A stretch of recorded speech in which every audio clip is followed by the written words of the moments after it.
Welcome to today's show. My name is John. As always, you can subscribe to the show on iTunes or follow the links to social media in the podcast show notes.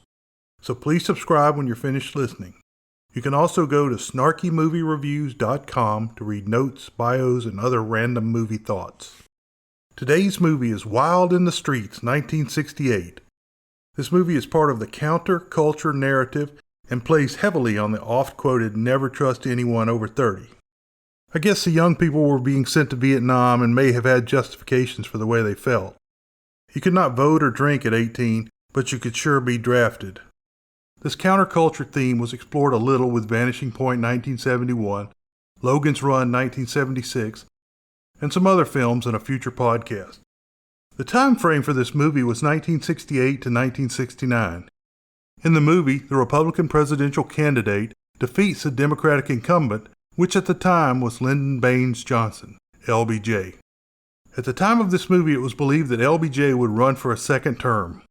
LBJ had finished John Kennedy's term after he was assassinated and then won a 4-year term of his own. However, Johnson chose not to run, and the Democratic candidate was Hubert H. Humphrey, who lost badly to Richard M. Nixon. So let's get on to the actors with only one show veteran. Actors. Right, and I'm a Shakespearean actor. Bert Freed played the role of Max Jacob Flato Sr., the henpecked, out-of-touch father of the young president.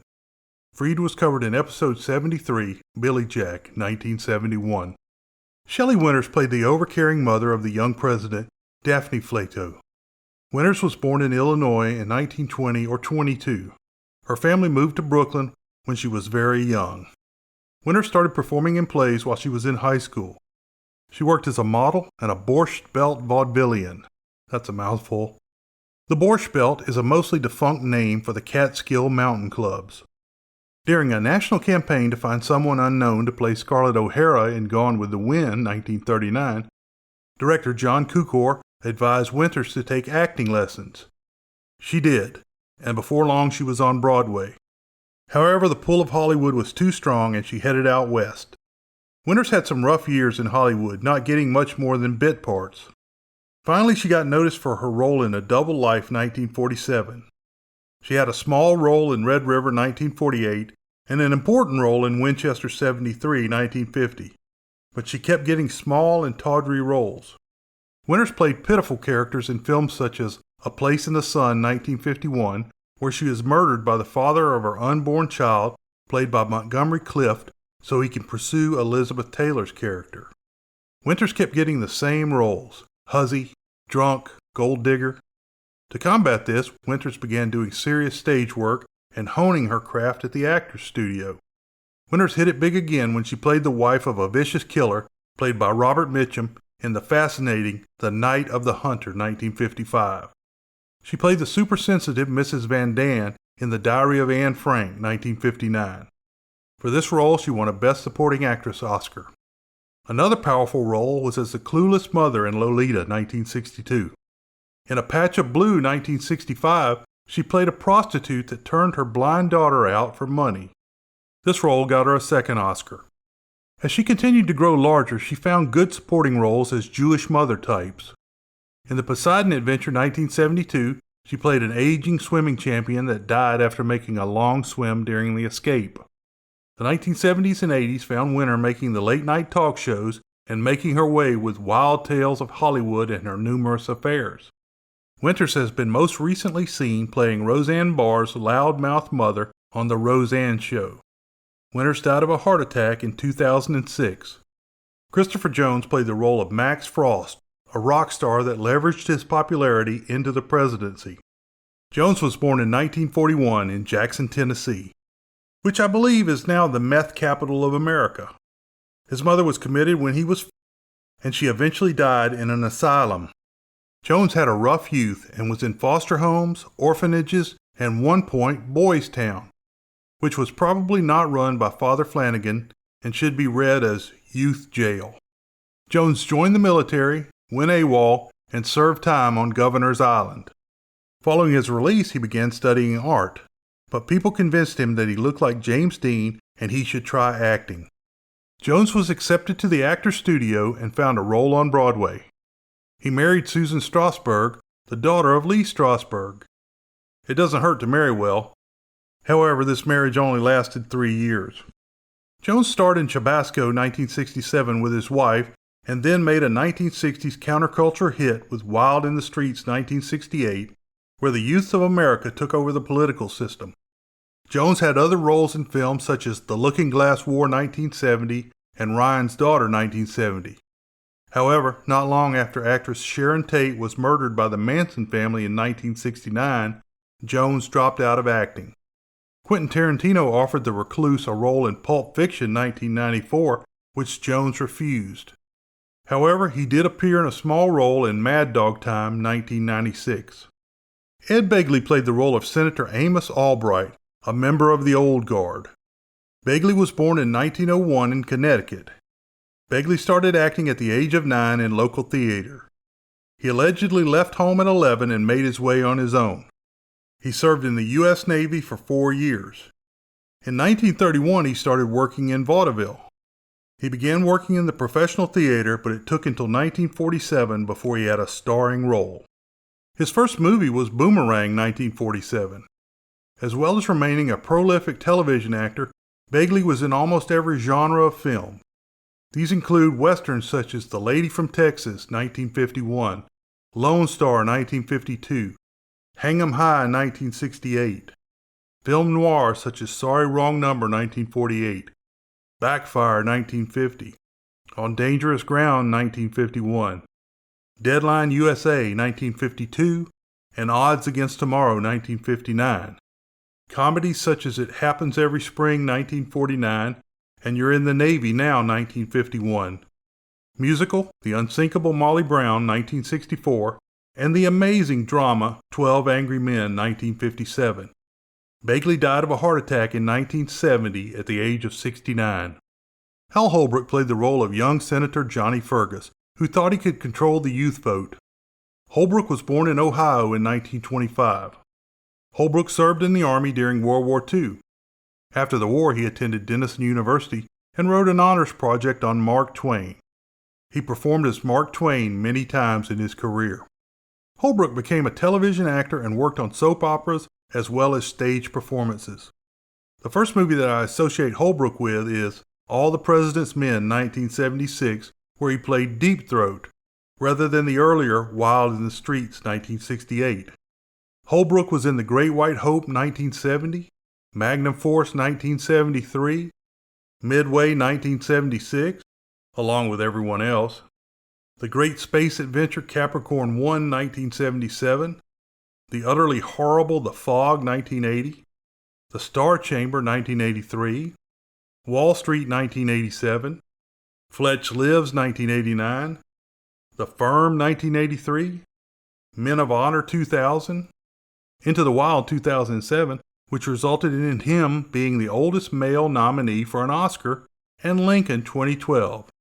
But in spite of this resume, he may be best known as Burt Reynolds' father-in-law on Evening Shades 1990-94. Mr. Holbrook is still with us at the age of 92, having recently appeared as a World War II veteran on Hawaii Five-0 in 2017. There were some good cameos and uses of clips in this movie. Pop singer Bobby Sherman was uncredited as an interviewer. The Monkees guitarist Peter Tork was uncredited as a ticket buyer. Dick Clark was in as a TV anchor. And future Greg Brady, Barry Williams, was uncredited in the role of young Max. Finally, famed newsman Walter Winchell was seen in clips. Story. The movie begins with the voice of Daphne Flato, Shelley Winters, being coerced into having a baby by Max Jacob Flato, Bert Freed. Then it shows the birth announcements of Max Jacob Flato Jr. The baby is locked away in a crib as the parents fight. As he gets older, his mother shames him about sex. As a teen, Barry Williams, his mother henpecks the men and roles reverse. It switches to full-grown Max, Christopher Jones, in the basement putting LSD on sugar cubes. He offers the drugs to his mother, but she refuses. He also makes a bomb to blow up his father's car. Max is ready to leave home. Next, Max murders his mother's beloved furniture, writes a note in lipstick, says goodbye to the dog, and blows up his father's car before leaving. As the credits roll, Max has become a rock star and is sporting a very risque 3-inch ponytail. He is 22 years old and is extremely rich, owning multiple companies. The members of the band are his advisors: Stanley X. Richard Pryor, anthropologist and author of the Aborigine Cookbook; Billy Cage, Kevin Coughlin; Billy Cage, 15, youngest graduate in the history of Yale Law School, IQ 186, Max's business advisor, also guitarist. The Hook, Larry Bishop. At one point, Max calls Hook his trumpet player, but he is clearly the bass player. Sally Leroy, Diane Varsey, and Fuji Ellie, Mai Ishihara.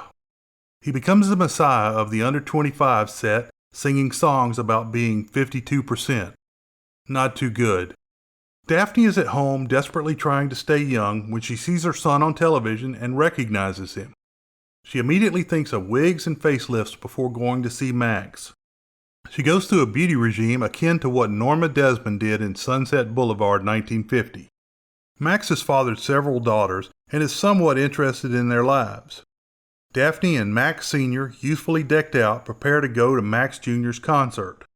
Daphne even says mother and father journeying into the West, following a star, reinforcing the Messiah analogy. Max Jr. and crew are watching Democratic senatorial candidate from California, Johnny Fergus, Hal Holbrook, talking about lowering the voting age to 18 because at that age you can be drafted and asked to fight. In fact, the 26th Amendment to the Constitution was passed on March 10, 1971, just 3 years after this movie was released. Max and crew ruminate on the fact that the senator is old at 37. He's kind of old.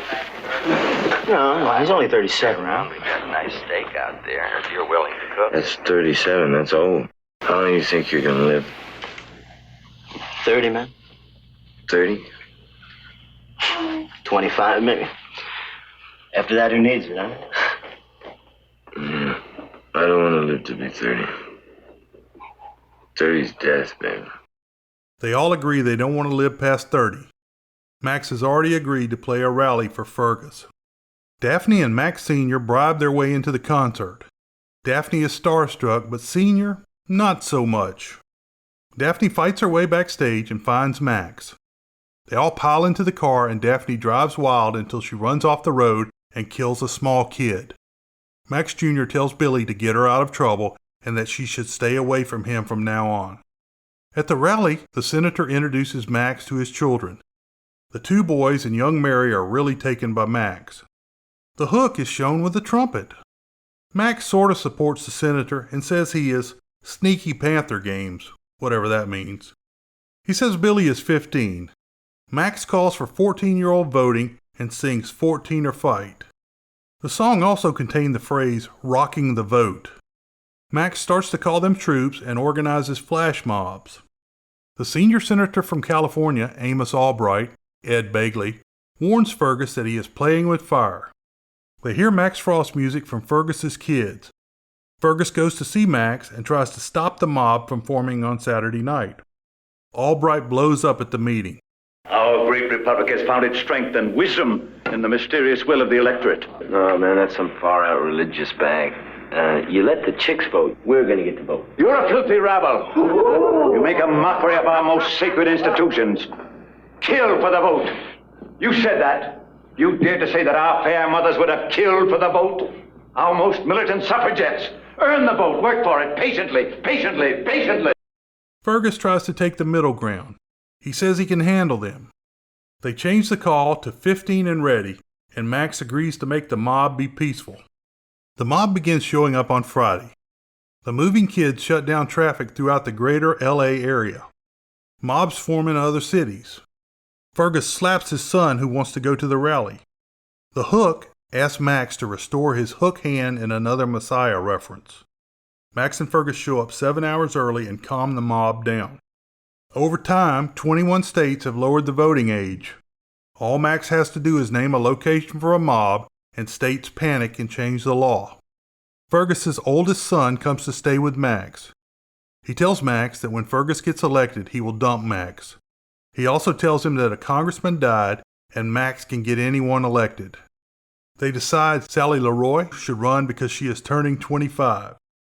At the next concert, Max calls for Sally's election. With Max's support, Sally gets elected to the House of Representatives. On the first day, she wears an admiral's hat and calls for an amendment lowering the age for all national offices to 14. We suggest that the required age for a representative be 14. For a senator, 14. For president, 14. She is backed by her crew in the gallery. We all know that if a single nut could control the House, it would be out of control at all times.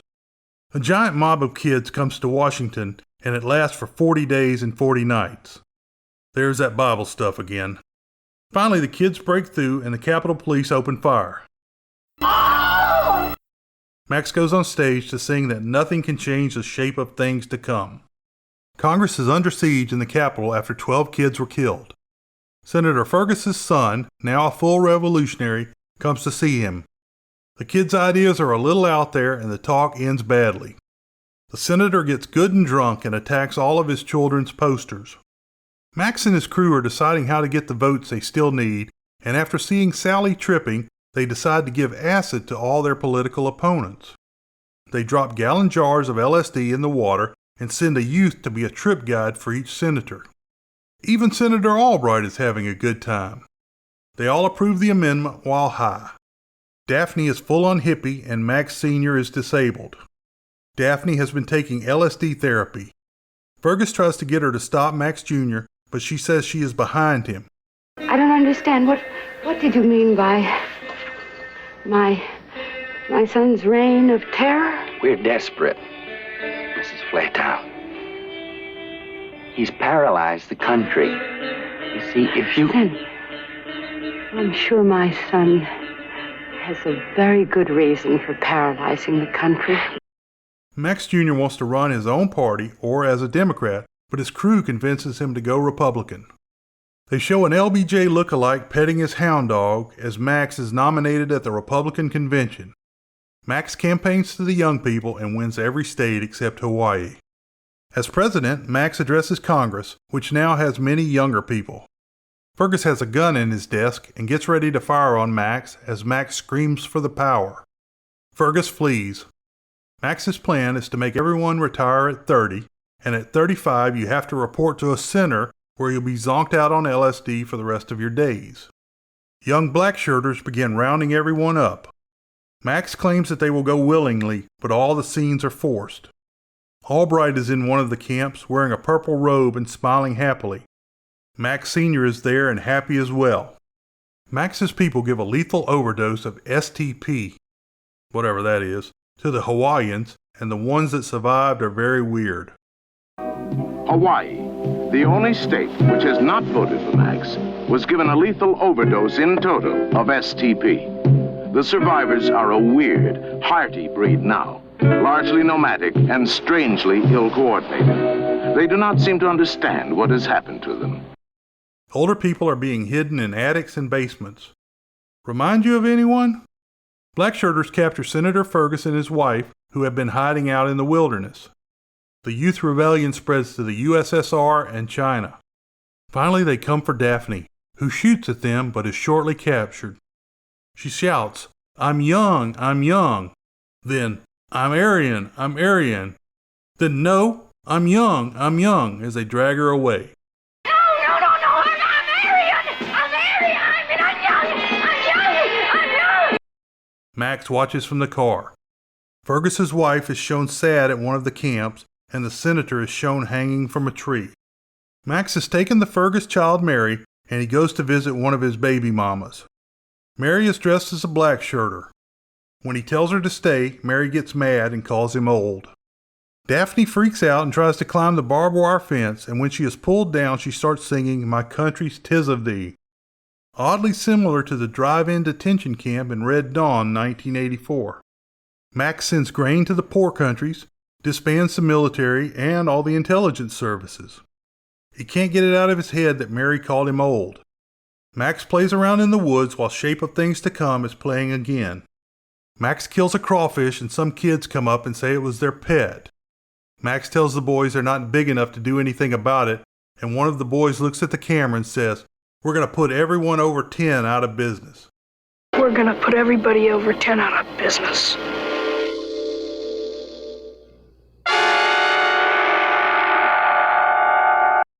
The credits roll. There were a lot of Messiah references and some Hitler stuff, even though Max was portrayed as good, if not somewhat naive. The majority of the music, including Shape of Things to Come, was written by Barry Mann and Cynthia Weil. The pair wrote some pretty popular songs like On Broadway, performed by the Drifters, You Lost That Loving Feeling, performed by the Righteous Brothers and co-written with Phil Spector, We Gotta Get Out of This Place, performed by the Animals, Make Your Own Kind of Music, performed by Mama Cass Elliot, Kicks, performed by Paul Revere and the Raiders, and Here You Come Again, performed by Dolly Parton. For the songs in the movie, Christopher Jones' voice was dubbed by Paul Weber. Davy Allen and the Arrows probably made up most of the band, the 13th Power, credited with singing The Shape of Things to Come, which was released under the name Max Frost and the Troopers. David Allen also recorded on the soundtrack for The Born Losers, 1968. Oddly, this movie was nominated for an Oscar in 1969 for Best Film Editing. World-famous short summary: Dance with the Devil and the Devil Don't Change. I hope you enjoyed today's show. You can find links to all social media at my site or in the podcast show notes. Remember, this show is completely free and independent. All that I ask is that you jump over to iTunes and give me a review. It really helps the show get found. Beware the Moors.